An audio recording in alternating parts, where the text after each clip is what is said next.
Et salut les chatons, j'espère que vous allez bien. On se retrouve aujourd'hui pour une toute nouvelle vidéo sur Dorian Talk. On va se faire une vidéo 10 faits sur moi pour en apprendre un peu plus, comme si vous et moi, en fait on n'était pas assez proches vu les dingueries que je raconte. On est parti, un petit pouce bleu, un commentaire, et let's go. Premier sujet, alors on en a déjà parlé, mais c'est parce que le record a été actualisé. J'ai un record de masturbation à plus de 25 fois sur la journée, dont la plupart ont été faites sur ce lit. J'y avais pas pensé avant. Mais effectivement, il y a pas très longtemps, j'ai eu une journée un poil intensive de ce côté-là. Parce qu'en fait, comme je ken moins, du coup, je me masturbe plus. Et dans un élan d'excitation à une période, je sais que j'ai battu ce record-là. J'ai pas compté exactement, mais on était à plus de 25, c'est sûr. Voilà, record précédent qui était à 23, record battu. Voilà, oui, je me masturbe beaucoup trop. Dites-moi en commentaire à quelle fréquence et à quelle moyenne vous masturbez, je serais très curieux de savoir ça. Mais voilà, quand je vous dis que cette vidéo, je la sens bien. Autre fait, je ne porte jamais de sous-vêtements en dehors de très rares exceptions. C'est-à-dire qu'à la maison, je dois avoir un boxer, un slip et un jockstrap, genre un de chaque. Et voilà, en fait, comme j'en mets jamais, en fait, je n'en mets pas, donc j'en ai un de chaque. Slip que vous avez pu voir dans un des shorts, notamment, il n'y a pas très longtemps, sur un morceau de Lady Gaga. C'est très très gai, cette phrase, hein. Mais voilà, j'ai pas de raison particulière à ça. Ça a commencé parce qu'à une époque, je fréquentais un mec qui en portait pas. Et du coup, j'ai commencé à pas en porter comme ça, et j'ai jamais repris l'habitude d'en porter. Donc voilà. Dites-moi aussi si vous êtes adepte de cette pratique. Ah ouais, alors un fait dont je suis pas très fier et que j'essaie de régler cette année, j'ai consommé beaucoup trop d'alcool en 2025 parce que je suis sorti avec un gars qui avait la picole facile, ce qui fait qu'il picolait presque tous les jours, si ce n'est tous les jours à la maison, et du coup je l'accompagnais. Spoiler alert, c'est pas une bonne chose, hein. Moi qui buvais pas du tout avant de rencontrer ce mec-là, je me suis retrouvé à picoler presque tous les jours. Donc je l'ai quitté en octobre, je crois, ou en novembre, plus ou moins, disons en fin d'année, quoi. Parce que ça fait un moment que ça traînait et que ça allait plus. De toute façon, si vous allez voir la vidéo bilan 2025, il y a une grosse explication de tout ça. Du coup, là, depuis qu'on est séparés, je me suis retrouvé à picoler une fois tout seul à la maison, et là je fais ouf, pas bon signe. Donc j'ai repicolé une fois tout seul à la maison une bouteille de vin, et depuis rien du tout. Donc là j'ai rien bu tout le mois de janvier et une grosse partie du mois de décembre, donc ça fait plus d'un mois et demi, on va dire, que je suis totalement sobre, donc c'est très bien. J'aurais pu vriller totalement, d'ailleurs je me suis fait un peu peur à un moment, et même mes collègues de travail me l'ont dit que c'était compliqué à un moment. Du coup voilà, j'ai beaucoup trop consommé en 2025, ne le faites pas. Si vous sortez avec quelqu'un qui peut picoler, alors moi mon premier conseil en vrai ça serait de fuir, hein, c'est ce que j'ai fait, même s'il n'y a pas que ça qui était problématique, ça faisait partie du problème. Fuyez, c'est absolument mauvais pour votre santé, vous êtes un danger pour vous et pour les autres. C'est vraiment la pire chose au monde, l'alcool, avec la drogue, n'y allez pas. Donc voilà, ne buvez pas, quoi. Donc ouais, même si vous sortez avec quelqu'un qui picolait, en vrai, fuyez, c'est le meilleur conseil que je peux vous donner. Fait numéro 4, je commence à être passif. Alors j'avais déjà expérimenté ça par le passé, j'avais un peu arrêté, et là j'ai un peu repris. Du coup c'est sympa, alors effectivement même si je ken moins, je vais quand même être un peu plus passif, j'y prends beaucoup de plaisir et tout ça. Le seul truc c'est qu'il faut quand même que je maîtrise la chose, c'est-à-dire que c'est moi qui dirige mon partenaire plus que mon partenaire qui me dirige, comme c'est le cas dans un rapport actif-passif traditionnel. Moi, étant assez débutant sur cette pratique-là quand même, je suis à mollo, vas-y tranquille, lubrifiant, poppers, et t'y rentres un peu, je te fais t'arrêter, on prend le temps avant que tu t'en rentres entièrement, etc., etc. Mais une fois que c'est rentré, j'y prends énormément de plaisir. Petit fun fact, la douleur n'est pas liée à la taille du pénis qui vous pénètre, hein, c'est-à-dire que ça va pouvoir m'arriver d'être pénétré par des mecs qui ont des pénis surdimensionnés, sans pourtant que ça soit douloureux. Alors que ça va être douloureux avec un pénis plus petit. Ça va surtout se jouer sur comment vous êtes détendu. Il y a beaucoup de psychologie et de mental sur ce genre de pratique, et sur comment le partenaire s'y prend. Si le partenaire est pas un bourrin qui fait ça tranquille, qu'il est à l'écoute, ça se passera toujours bien, quel que soit le monstre qu'il a entre les jambes. Voilà, voilà. pouce bleu. D'ailleurs, il y a des vidéos de moi sur cette pratique-là sur notre plateforme MYM que vous pouvez aller voir. Le lien est sur Twitter. Ouais, petit instant auto-promo. Rien, mais alors, rien à voir pour le point numéro 5. Ma grand-mère est mon humain préféré sur Terre. Je l'aime d'un amour qui n'a aucune limite. Je vous en ai déjà vaguement parlé, mais on a une relation où on est très proches, on se donne beaucoup de conseils l'un à l'autre. On fait le maximum pour que l'autre, en tout cas, soit le mieux possible. J'ai une passion envers cette femme qui est absolument extraordinaire parce que c'est quelqu'un qui a vécu des choses très difficiles dans sa vie et qui aujourd'hui encore ne se plaint pas, n'est encore heureuse de vivre, a le goût et l'envie de découvrir, de faire de nouvelles choses, de jeter entre guillemets dans l'inconnu parce que derrière la vie promet d'être plus belle. Je trouve ça absolument incroyable. On parle d'une femme qui a 70 ans, où elle a eu une vie un peu compliquée, battue par deux de ses anciens maris, etc., des alcooliques d'ailleurs. Tout se rejoint, et qui aujourd'hui a encore une force de vie et de caractère qui est absolument impressionnante alors qu'elle a 70 ans passés et qu'elle pourrait très bien se laisser aller après la vie de merde entre guillemets qu'elle a eue, mais justement pour ses enfants et ses petits-enfants et maintenant ses arrière-petits-enfants, parce qu'en vrai on est assez nombreux. Elle a eu 2 filles, la première a eu 4 enfants, donc ma maman, et la deuxième a eu 2 enfants, et nous de notre côté il y a déjà 4, 5, 6, il y a déjà 7 arrière-petits-enfants. Donc elle a quand même une grande famille autour d'elle, et justement pour ses enfants et ses petits-enfants, elle s'en rend pas forcément compte, mais ça reste un modèle de ténacité, d'exemplarité, d'amour inconditionnel. C'est vraiment une personne que j'aime plus que tout, et voilà, je l'adore. Voilà, c'était le petit moment mignon de la vidéo. Ah oui, alors attends, toujours rien à voir, mais j'adore me foutre la pression. Je fonctionne à ça, c'est pas forcément une bonne chose pour ma santé mentale, mais je m'explique, que ça soit sur YouTube, le sport ou le travail ou de la réussite de manière globale, j'adore me foutre la pression, que ça soit pour YouTube où je publie énormément de contenu, je regarde beaucoup mes stats, tout ça, pareil pour le sport où j'essaie de me donner, je pratique la musculation, j'essaie de me donner à chaque fois au maximum pour avoir les meilleurs résultats possibles et les meilleures perfs et le meilleur physique. Alors c'est pas forcément tout le temps une réussite et on n'est jamais satisfait de son physique quand on pratique ce genre de sport. Mais pareil, je me donne énormément, ce qui explique qu'en ce moment je sois très fatigué parce que j'ai des séances de sport qui sont très intenses, plus un gros apport en nourriture justement pour ces grosses séances de sport, ce qui fait qu'entre le sport, la récup et la digestion, je suis tout le temps fracassé en ce moment. Le boulot pareil, où même si en vrai on m'en demande pas tant que ça, j'ai un boulot qui est très tranquille, j'aime pouvoir montrer que je suis un élément sur lequel on peut compter, donc je fais mon boulot, je fais plus que mon boulot de base, parce que justement je veux pouvoir montrer je suis un élément sur lequel on peut compter, et une manière globale sur la réussite où je me fixe des niveaux n'ayant pas le schéma familial de la femme, les gosses, etc. J'ai acheté cet appartement-là il y a 1 an, qui résulte de l'achat d'un autre appartement il y a 3 ans maintenant, que j'ai revendu. J'ai envie d'acheter une maison, tout ça. D'ailleurs, le projet est pas mort, mais il est en stand-by justement parce que je veux pouvoir faire les choses bien et acheter une vraie belle maison. Peut-être l'année prochaine, on verra.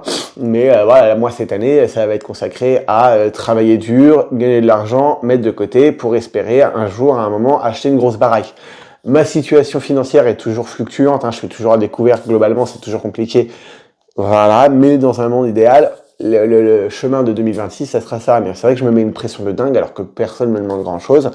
Mais voilà, on pourra expliquer dans une autre vidéo de pourquoi j'ai cette pression de réussite et qu'est-ce qui en découle derrière et d'où ça vient. Si ça vous intéresse, n'hésitez pas.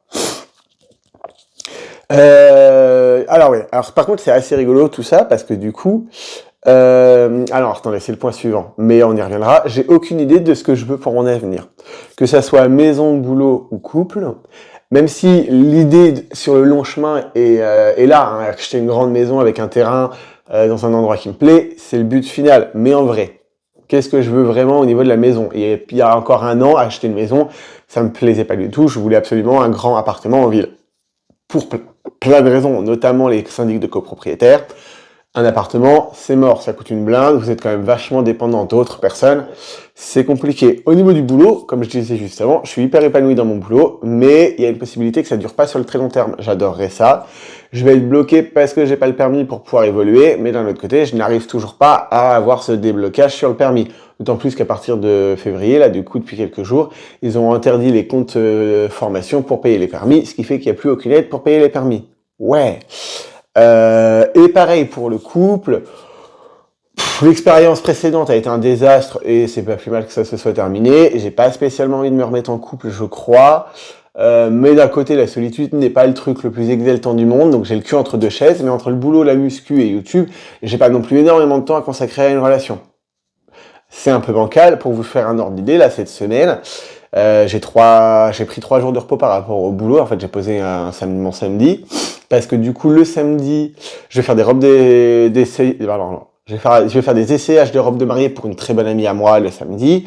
J'ai un repas avec des potes collègues aussi. Je sais plus si c'est jeudi ou vendredi. Je crois que c'est vendredi. J'ai quand même pas mal de trucs qui viennent s'emboîter là-dedans.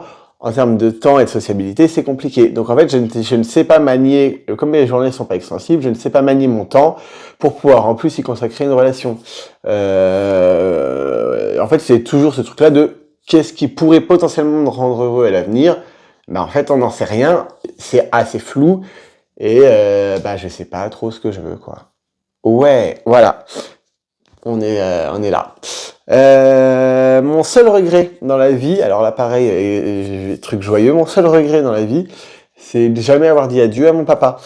Il a eu un accident, je l'ai quasiment vu mourir devant moi et j'ai été en incapacité de lui dire au revoir.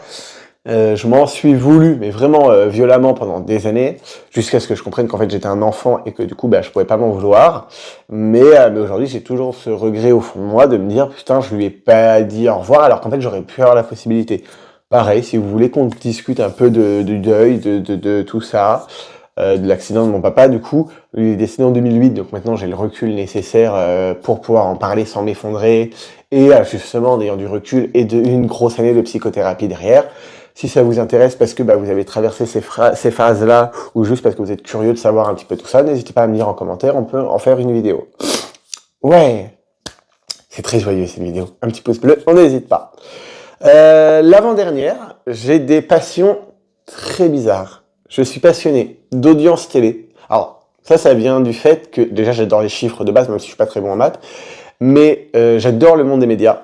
J'adorerais faire de la radio, peut-être un peu de télé, mais j'adorerais faire de la radio. Du coup, tous les jours à 9h10, je me connecte sur certains sites qui donnent les audiences des chaînes télé pour regarder un peu ce qui a fonctionné, ce qui a pas fonctionné. En ce moment, je tiens un tableau, là, il y a RMC Live qui s'est lancé 1er octobre, je crois, de mémoire. Oui, c'est ça, 1er octobre. J'ai un tableau avec toutes les audiences en prime depuis le 1er octobre. Voilà. Est-ce que ça a une utilité? Non. Est-ce que ça permet de tirer des conclusions? Oui, des statistiques, quels jours fonctionnent les moins, quels sont les programmes. Personnellement, ça changera pas ma vie parce que je ne travaille pas pour RMC malheureusement. J'adorerais ça. Mais voilà, je suis passionné d'audience télé. Je regarde les audiences depuis des années tous les matins. Mais ça fait... là, j'ai 29 ans. Ça fait bien 15 ans parce que j'ai dû commencer à l'époque où Morandini était sur Direct 8 à l'époque. Et donc c'est une passion que j'ai depuis 2011, on va dire. Donc ça fait 21, 22, 23, 24, 25, ça fait 15 ans. Ça fait 15 ans que je suis passionné d'audience télé. Mais ça va aussi jusqu'aux audiences radio, en fait le monde médiatique de manière globale, mais parce que c'est un monde sur lequel j'aurais aimé travailler. C'est toujours au niveau des statistiques que j'adore. Alors, je suis passionné de musique, j'adore la pop musique, j'adore la culture pop et tout ça. Mais du coup, je suis passionné de chiffres de vente d'albums. Je suis sur des forums et des sites où ça parle de vente d'albums. Les artistes que j'aime, je connais leur nombre d'albums vendus. Je suis les streams journaliers sur Spotify d'artistes que je suis énormément. Donc là, en ce moment, c'est Lauryn parce qu'elle vient de sortir un single et va sortir un album au mois de mars. Du coup, tous les jours, je suis un peu ses stats, mais ça va aussi pour Avamax, pour Jennifer, pour Ina, pour tous les artistes que j'aime. Quand ils sortent un projet, Mylène Farmer, etc. Quand ils sortent un projet, je vais aller m'intéresser de très près aux chiffres pour voir ce qui fonctionne, ce qui fonctionne pas, etc., etc. Et j'ai aussi une passion qui est très bizarre parce qu'elle n'est pas, je l'ai depuis que je suis gamin, pareil, mais elle n'est pas rationnelle. Je suis passionné d'actualité automobile. alors que je n'ai pas le permis. C'est-à-dire que, en plus, je suis pas juste passionné d'automobile, les grosses bagnoles, les Ferrari, tout ça, ça me fait pas spécialement rêver. Moi, une Ferrari, c'est sympa, mais ça me fait pas bander. Par contre, ma marque préférée, c'est Dacia. Mon petit frère, à chaque fois, il se fout de et ma mère se fout de ma gueule, d'ailleurs, quand je leur dis ça. Et ma marque préférée, c'est Dacia. Et pareil, j'ai regardé, je suis abonné à AutoPlus. J'ai été abonné très longtemps, ou en tout cas, à l'époque, j'achetais pendant toutes les semaines AutoPlus. Quand j'ai commencé à bosser, donc à 15 ans, de mes 15 à 20 ans, j'achetais toutes les semaines AutoPlus et d'autres journaux, d'auto, et j'adore ça, alors qu'encore une fois je ne conduis pas, et j'aime l'automobile classique, l'automobile du quotidien, etc. J'adore ça. Vous voyez, là j'ai là c'est tout, là j'ai été abonné 1 an à AutoPlus. Alors avec le manque de temps, ah bah d'ailleurs c'est Dacia là, avec le manque de temps, ça c'est les derniers numéros que j'ai pas pu lire sur l'année en cours. J'ai 1, 2, 3, 4, 5, 6, 7, 8, 9, 10, 11, 12, 13, 14, 15, ça y est, 18. Ouais, bon, j'ai 4 mois de retard d'AutoPlus à lire. Parce que bon, bah, du coup, comme je vous disais, l'année a été très chargée. Donc j'ai eu moins le temps de me poser pour lire. Sachant que j'ai aussi lu des romans comme La femme de ménage, etc.